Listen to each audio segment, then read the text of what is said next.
Muy buenas tardes y saludos a todos los que sintonizan su espacio y proyecto Cápsulas del Reino. Bueno, aquí seguimos y aquí continuamos firmes, sólidos en continuar con este proyecto, en los análisis, los estudios que estamos haciendo a cada tema que aparece en la Biblia y también temas que trascienden la Biblia.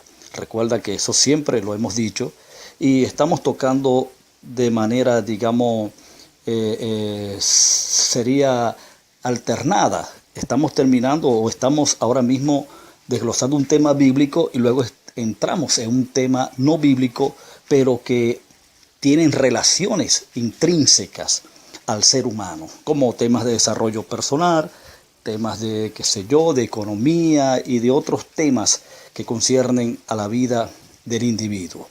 Ok, estamos ahora mismo desglosando el tema, ¿qué es el arrebatamiento bíblico? ¿Qué es el arrebatamiento bíblico? ¿O el arrebatamiento bíblico qué es? O sea, lo hemos formulado a manera de pregunta porque es allí, es el término en sí, es el término, la expresión arrebatamiento en donde pues la confusión se ha tejido. Es donde incluso se ha tejido una escuela de pensamiento, se ha escrito cualquier cantidad de cosas con respecto a esta expresión que usara el apóstol San Pablo en primera a Tesalonicenses, capítulo 4, en el verso 17, si bien recuerdo. Y para ello, para entrar ya hoy en la quinta cápsula, ya hemos vaciado 4 cápsulas. Esta es la quinta. Yo quisiera que usted fuera rapidito para que ganemos tiempo a la primera carta del apóstol San Pablo a los tesalonicenses, capítulo 4, versículo 13 en adelante. ¿Por qué escojo del versículo 13? Bueno, porque el versículo 13 al 17 me indican cuál es el tema que Pablo está poniendo a la mesa, cuál es el tema que Pablo quiere entrar en cuestión, cuál es el tema al que Pablo quiere hacer consciente a las audiencias, o lo que Pablo quiere que las audiencias creen conciencia acerca de ese tema. O sea, ¿cuál es el tema central de estos, digamos, 5 pasajes bíblicos para que partiendo de allí podamos entonces entender todo lo que se dice al respecto del tema? Entonces el versículo 13 dice: tampoco queremos, hermanos, que ignoréis acerca de los que duermen, para que no os entristezcáis como los otros que no tienen esperanza. Porque si creemos que Jesús murió y resucitó, así también traerá Dios con Jesús a todos los que durmieron en él. Verso 15. Por lo cual os decimos esto en palabra del Señor, que nosotros que vivimos, que habremos quedado hasta la venida del Señor, no precederemos a los que durmieron. Verso 16. Porque el Señor mismo, con voz de mando, con voz de arcángel y con trompeta de Dios, descenderá del cielo, y los muertos en Cristo resucitarán primero. Luego, verso 17, luego nosotros los que estemos vivos, los que vivimos, los que hayamos quedado, seremos arrebatados, y aquí es donde aparece la expresión, el verso 17, seremos arrebatados juntamente con ellos, es decir, con los muertos físicos, en las nubes, para recibir al Señor en el aire, y así estaremos siempre con el Señor. Muy bien, en la cápsula pasada, debo decir, la número 4, quedamos en el análisis de poder determinar, poder arribar a qué tipo de resurrección Pablo nos está hablando, porque partiendo de la naturaleza de la resurrección de la que Pablo está hablando acá, es que vamos a poder edificar correctamente sobre el tema. Es como la expresión arrebatamiento y todas las expresiones que aparezcan como adjetivos al tema central se van a poder entender en cuestión.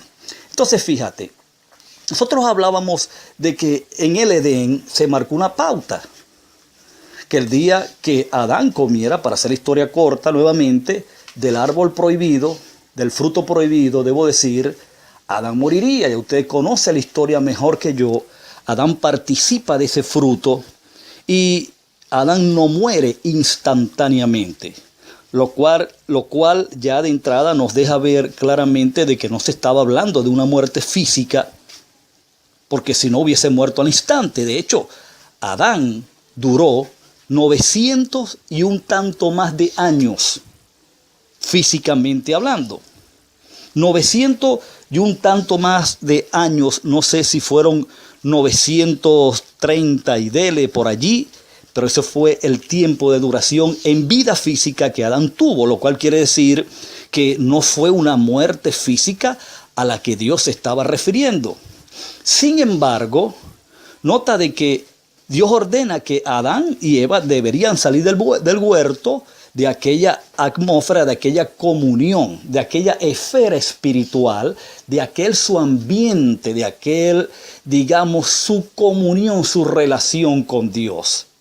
Edén, huerto del Edén, paraíso de Dios, el tercer cielo, como usted le quiera poner, no es otra cosa más que el ámbito, la esfera, la dimensión en la que Dios entra en relación con los seres humanos. A eso se llamó Edén. El Edén era la morada de Dios con el hombre. Ahora fíjate, a Adán le toca salir, Dios ordena echarle de ese lugar. Y en efecto así ocurre. Ahora, cuando esto ocurre, Adán muere automáticamente. ¿Por qué? Porque Adán ya salía de la presencia de Dios, que era quien lo nutría, que era quien lo mantenía con vida. Adán ya no podía echar mano del árbol de la vida porque desvió la visión, por complacer a su mujer, por obedecer a, qué sé yo, una serpiente o cualquier cosa, por lo que sea, pero Adán se desvió de la visión que Dios le había planteado y ya era más que imposible que Adán en esas condiciones de muerte espiritual pudiese acceder o echar manos del árbol de la vida y venir a ser, como se dice por allí, un pecador eterno, irredimible. Pues entonces es echado de aquel lugar y sufre una muerte. La palabra muerte en el griego es la palabra thanatos y tiene que ver con una separación. Tiene que ver cuando hay un rompimiento en una pareja, en el matrimonio, cuando se separan, que por medio del divorcio, eso es una muerte. Cuando una relación entre amigos se separan por A o por B, eso es una muerte. ¿Me explico? O sea, Adán se separó de su medio, quedó separado de su ámbito. Y cuando digo Adán, porque fue su decisión, no fue la de más nadie. Adán fue quien decidió vivir a espaldas de Dios y separado de Dios. De manera que estamos hablando de que Adán introdujo una muerte espiritual, una muerte de naturaleza y carácter espiritual. Luego Pablo, cuando le escribe a los romanos, corrobora esto. Pablo es quien aclara a la perfección y con precisión lo que era la muerte espiritual, cuando dice que en Adán todos mueren. Porque así como la muerte entró por un hombre, a todos los hombres, así la justicia, hablando de Cristo, y te los pone en paralelo con respecto a los efectos que cada uno de estos dos personajes, tanto Adán como Cristo, causaron en la humanidad. Y fíjate que claramente te dice que en Adán todos mueren. Por ser la humanidad de la Biblia, descendiente de Abraham, pues recibieron la herencia de Abraham, que fue la muerte espiritual. ¿Y qué era la muerte espiritual? Vivir separados de Dios, que a la vez fue la condena que la Biblia habla. No una condena en un infierno ni en un lago de fuego. No, la condena que sufrió el ser humano en tiempos de la Biblia por causa del pecado de Adán fue esa muerte. No había nada peor para el ser humano que vivir fuera de su origen. Es como cuando usted saca un pez fuera del agua. No hay peor condenación para un pez que vivir fuera del agua. Lo mismo le pasó a Adán. No había una condenación más terrible para el ser humano que vivir separado de Dios. Y eso fue lo que ocurrió. Entonces estamos hablando de que es una muerte espiritual lo que le asistió al ser humano. Por eso cuando Cristo aparece en el escenario humano, hecho hombre, encarnado, el verbo de Dios se hizo carne, vino fue a revertir esa muerte. Vino fue a restaurar y a revertir el daño que Adán cometió. Y fíjate, ¿cuál es el antítesis de la muerte? ¿Cuál es el antónimo de la muerte? La vida, la resurrección. Ahora, si Pablo está hablando aquí a los tesalonicenses de una resurrección, tú tienes que estar en la mente del autor del libro, que es Pablo. Por supuesto que Pablo está pensando en una muerte espiritual y no física, porque el hombre estaba muerto espiritualmente por causa del pecado de Adán. Ahora, yo no estoy negando de que la Biblia hable de resurrecciones físicas. Sí la hubo. De hecho, cuando Cristo resucita, dice de que muchos, fíjate, de los sepulcros de muchos santos fueron abiertos y salieron resucitados en cuerpo físico y se presentaron así en las ciudades. Eso lo dice, creo que Mateo capítulo 27. Está registrado. O sea, no estamos eliminando la resurrección física.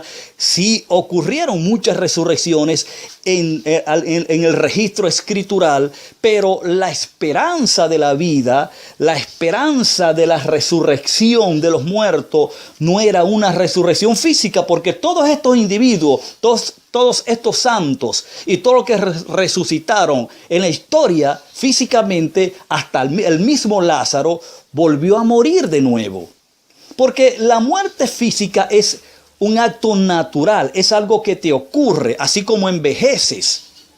Es algo que nos ocurre a todos, que te arrugas, es algo que forma parte de la naturaleza humana. Todo lo que está dentro del tiempo está sujeto a decadencia por naturaleza y a desaparecer. De manera que la muerte física no es la condenación por el pecado de Adán. La muerte física era algo que le iba a ocurrir al hombre naturalmente, pecara o no pecara, pero ese no es el tema. Ese es otro tema que pudiésemos bien tratar en otro momento.